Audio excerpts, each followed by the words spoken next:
اعوذ باللہ من الشیطان الرجیم بسم اللہ الرحمن الرحیم۔ حدیث صحیح بخاری جلد اول کتاب الایمان، حدیث نمبر 31 نفاق کی علامت۔ حضرت ابو ہریرہ رضی اللہ تعالیٰ عنہ سے روایت ہے کہ نبی کریم صلی اللہ علیہ وسلم نے فرمایا کہ منافق کی 3 نشانیاں ہیں۔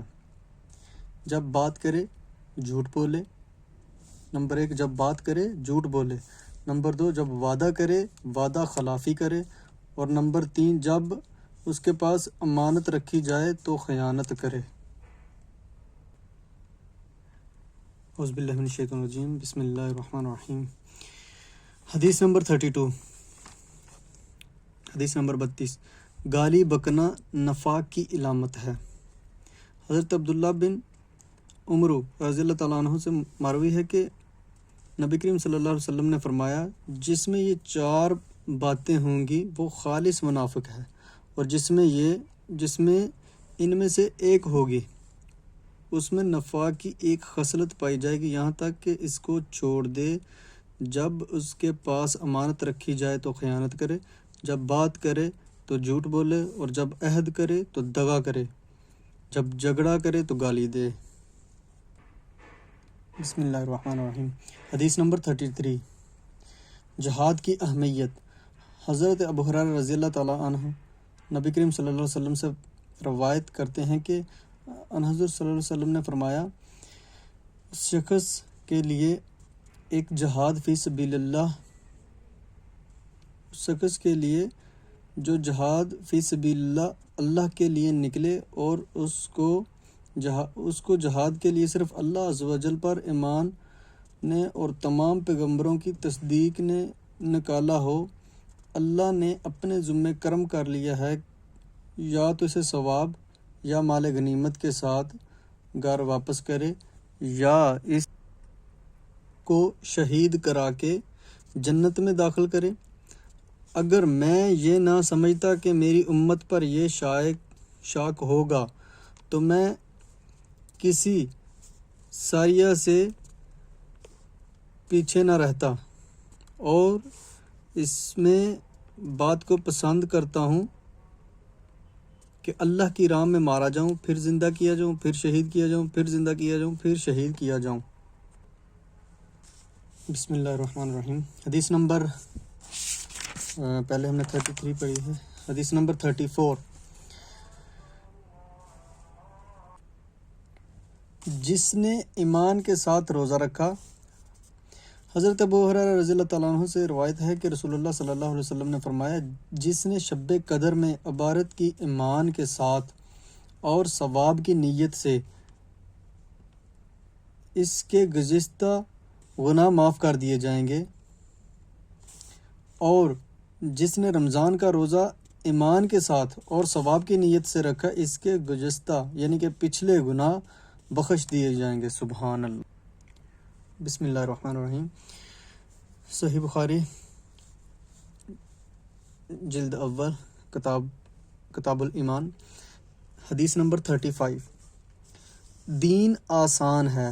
حضرت ابو ہریرہ رضی اللہ تعالیٰ عنہ سے روایت ہے کہ نبی کریم صلی اللہ علیہ وسلم نے فرمایا، بے شک یہ دین آسان ہے، اور جو بھی دین میں سختی اختیار کرے گا دین اس پر غالب آ جائے گا، اس لیے میانہ روی اختیار کرو، اور قریب رہو، اور بشارت دیتے رہو، اور صبح شام اور کچھ آخر شب میں چل کے سفر میں مدد لو۔ سبحان اللہ۔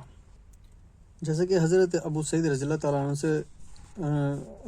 عنہ نے رسول اللہ صلی اللہ علیہ وسلم کو یہ فرماتے سنا، جب کوئی بندہ اسلام لائے اور اس کا اسلام اچھا ہو تو اللہ تعالیٰ اس کے ہر اس گناہ کو جو اس نے اسلام لانے سے پہلے کیا تھا معاف فرما دے گا، یعنی کہ اسلام لانے سے پہلے جو بھی گناہ کیے تھے اللہ تعالیٰ کی ذات اس کو معاف فرما دے گا، اور اس کے بعد حساب شروع ہوگا، ایک نیکی کے بدلے 10 نیکیوں سے 700 تک لکھی جائیں گی، اور ایک برائی کے بدلے یہ بھی ہو سکتا ہے کہ اللہ تعالیٰ اسے معاف فرما دے۔ سبحان اللہ۔ بسم اللہ الرحمن الرحیم۔ حدیث نمبر 36، جب تم میں سے کوئی اپنا اسلام اچھا کر لے۔ حضرت ابو ہریرہ رضی اللہ تعالیٰ عنہ سے روایت ہے کہ رسول اللہ صلی اللہ علیہ وآلہ وسلم نے فرمایا، جب کوئی شخص اپنا اسلام اچھا کر لے تو جو نیکی بھی کرے گا 10 گنا سے 700 گنا تک لکھی جائے گی، اور برائی صرف 1 لکھی جائے گی۔ سبحان اللہ۔ بسم اللہ الرحمن الرحیم۔ حدیث نمبر 37۔ اعمال پر پابندی پسندیدہ ہے۔ حضرت عائشہ رضی اللہ تعالیٰ عنہ سے مروی ہے کہ نبی کریم صلی اللہ علیہ وسلم ان کے پاس تشریف لائے۔ اس وقت ان کے پاس ایک عورت بیٹھی ہوئی تھی۔ حضور صلی اللہ علیہ وسلم نے دریافت فرمایا، یہ کون ہے؟ عرض کیا، یہ فلاں عورت ہے جو رات میں نہیں سوتی۔ ام المومنین نے اس عورت کی نماز کا حال بیان کیا، یہ رات بھر نوافل پڑھتی رہتی ہے۔ اس پر ارشاد فرمایا، چھوڑو، اتنا ہی عمل کرو جس کی تم طاقت رکھتے ہو، باخدا اللہ تعالیٰ نہیں تھکے گا، تم خود ہی تھک جاؤ گے۔ اور رسول اللہ صلی اللہ علیہ وسلم کو وہ عمل بہت پسند تھا جسے آدمی ہمیشہ کرے۔ سبحان اللہ۔ بسم اللہ الرحمن الرحیم۔ حدیث صحیح بخاری جلد اول کتاب الایمان، حدیث نمبر 38۔ مومن بالآخر نجات پائے گا۔ حضرت انس رضی اللہ تعالیٰ عنہ سے روایت ہے کہ نبی کریم صلی اللہ علیہ وسلم نے فرمایا، وہ سب لوگ جہنم سے نکالے جائیں گے جنہوں نے لا الہ الا اللہ کہا اور ان کے دلوں میں جو کے برابر بھی خیر یعنی ایمان ہوگا، اور وہ لوگ بھی جہنم سے نکالے جائیں گے جنہوں نے لا الہ الا اللہ کہا اور ان کے دلوں میں گھیوں کے برابر خیر یعنی ایمان ہوگا، اور وہ لوگ بھی جہنم سے نکالے جائیں گے جنہوں نے لا الہ الا اللہ کہا اور ان کے دل میں ذرہ برابر ایمان ہوگا۔ سبحان اللہ۔ اور دوسری روایت میں خیر کے بجائے ایمان آیا ہے۔ سبحان۔ ناظرین، اس میں ایک لفظ آیا ہے دل میں گھیوں کے برابر، تو گھیوں ذرے ایسے چھوٹے چھوٹے غبار کے ریزوں کو کہتے ہیں جو صرف یعنی دھوپ میں اس وقت نظر آتے ہیں جب دھوپ مکان کے اندر پڑ رہی ہو۔ بسم اللہ الرحمن الرحیم۔ حدیث نمبر 39۔ جس دن کوئی نعمت خاص ملے اس دن عید منانا مشروع۔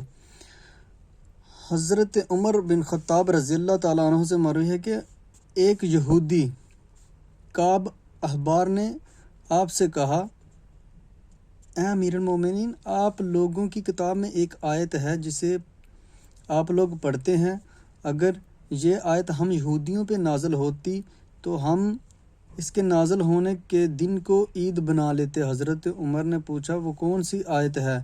اس نے کہا، وہ کون سی آیت ہے؟ اس نے کہا، الیوم اکملت لکم دینکم واتممت علیکم نعمتی اللاتی۔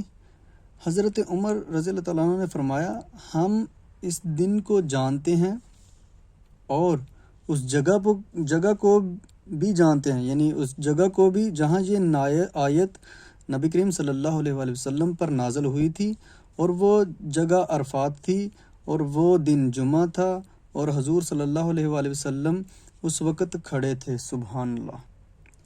بسم اللہ الرحمن الرحیم۔ حدیث صحیح بخاری جلد اول کتاب الایمان، حدیث نمبر 40۔ ارکان اسلام۔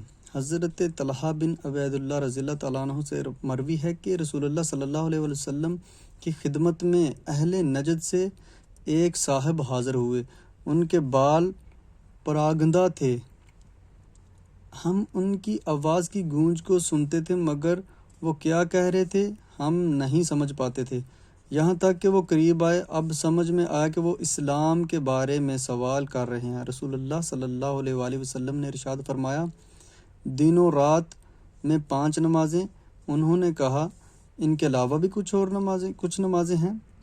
فرمایا، نہیں، مگر یہ تو نفل پڑھیے، اس کے بعد رسول اللہ صلی اللہ علیہ وسلم نے فرمایا اور رمضان کے روزے؟ انہوں نے عرض کیا کہ اس کے علاوہ بھی کچھ اور ہے؟ ارشاد فرمایا نہیں مگر یہ کہ تو نفلی روزے رکھے۔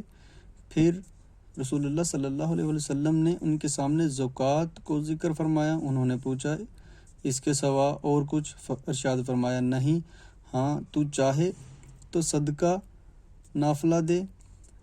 اس کے بعد یہ شخص واپس ہوتے ہوئے یہ کہتے جاتے تھے اللہ کی قسم نہ میں اس پر زیادہ کروں گا نہ کمی کروں گا۔ اس پر رسول اللہ صلی اللہ علیہ وسلم نے فرمایا یہ شخص فلاح پا گیا اگر سچا ہے۔ سبحان اللہ۔